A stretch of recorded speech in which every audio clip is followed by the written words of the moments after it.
Aj günde Merdin'e mitya dergeçti adına vera. Sesani ke pedal verim. Hatta o kıyol vederim.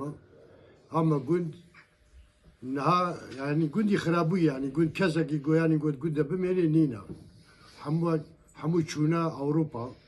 Yaşlıya vacitene kulu. Aşkulu her rostema vedere sadece yani köy yani gelmek yani jmera her had bimlgund hamam mlateva nevre mlateva jekara bazana çuna zaten gund bin be gund çahari de yani vedere go bejim çebe gide insan hanenine çıkaracağız be yani gün yaşlıya demirin ya gece var jinahin işte umçavi khod bin gün yani iro navavi gün bu gara çasa pesad malaya ama de insanın navda ya bu zamanı av derin ki amr hasız bun gün mende maşa utandın am koçper bun am jüye hatır heyci gün demeye xarabı yap Çin'e günde ko Amerika hane günde hoş. Amerika yani.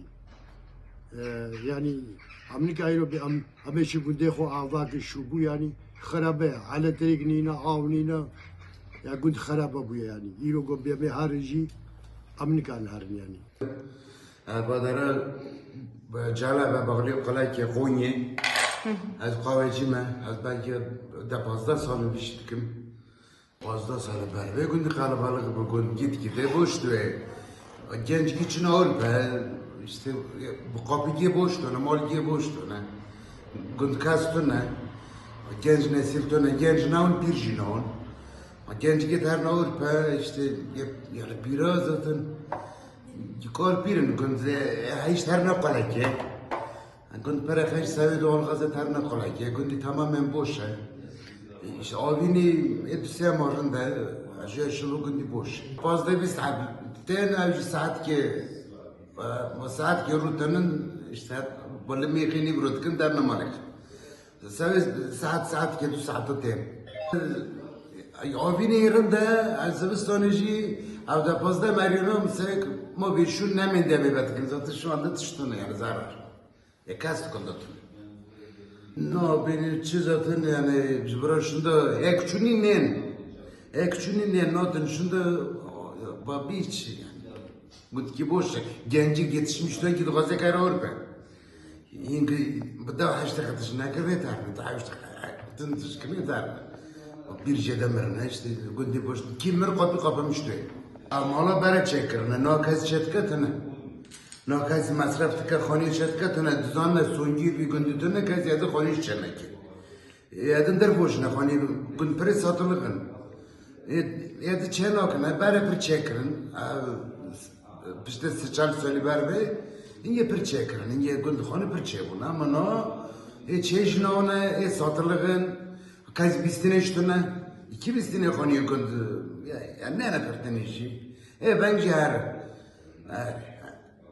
هم جازغی دوغی آتنی جازغی عادی مانه آتنی tabi جماره شهانه Erzurum yani genel ki %90 ki عادی مانه آتی پشت دوست 5 سال هم آتنی برای هم حتی ده بابا هم لبرنی ده بابا شونده هم جازغی دوغی آتنی هم تا دگونه قرارlığı هم آتنی seri 1820-1830'a falan hem آتنی bir iç Anadolu hem inge ben de lüberni Barerın bu kalabalık bu şen bu mal ediyor tecmarun teckuruk bun mektebe tecbun böyle belediyelik bu kalabalık bu gittikçe işte kiçün Avrupa nesil çoğun Celep Konya Kulu'ya bağlı 94'te bir beldeydi. 2014'te yasayla beraber Kulu'ya bağlı bir Kulu'nun mahallesi olarak kaldı. Problem vardı. 60'lı yıllarda işte insanımız yurt dışına çıkarken bir ev, bir araba hayaliyle gittiler. İşte bir 10 tane koyun alayım, hiç olmazsa hem geçimi olsun. Yani şu ciddi bir sorun, ciddi bir irdelenmesi gereken bir şey.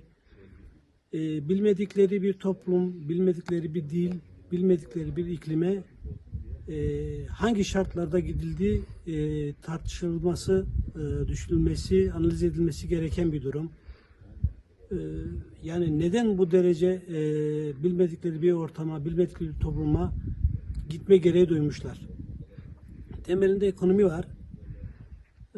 Ekonomik ciddi bir problemdi.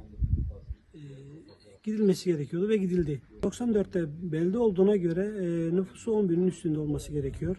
Şu an resmi olarak Celep nüfusuna kayıtlı 10 bin üzerinde bir nüfustan bahsedebiliriz.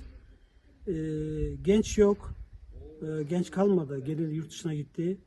Yaşlılar da kendisine bakamadığından dolayı temel ihtiyaçlarını karşılayabilmek için Kulu merkez ilçeye göçüldü. Şu an Kulu'da belki Celep'te bir elinin parmağını saymayacak kadar insan var. Hastalandığında, bir yardıma ihtiyacı olduğunda kapısını çalacağınız kimse de şu an yok. Yani şöyle söyleyeyim, yaklaşık 1000'in üzerinde bir evden bahsedebiliriz. Yani şöyle, hani bu nereden yorumlayabiliyoruz? İşte şu anki Celep'in elektrik aboneliğinden, su aboneliğinden böyle bir sonuç çıkarabiliriz. Her evde ortalama bir 4-5 ev olduğunu, 4-5 kişi olduğunu düşünürsek 5.000-6.000 bin kişinin şu an Celep'te yaşayan oranı 100-150 kişi anca var. Doğdum burada, büyüdüm, buradayım zaten. Köyde de kimse kalmadı. Geçini kolay, geçini Avrupa. Bizim köy bir yayla oldu. Çocuğum yurt dışında. İşte izine geldiklerinde torunları görüyoruz. Gelmeyince görmüyoruz. Öyle tabii. Çocukların çok konuşmuyor, kaçıyor bizden. Telefonu açtıklarında konuşmak istiyoruz, onlar kaçıyorlar. Yani.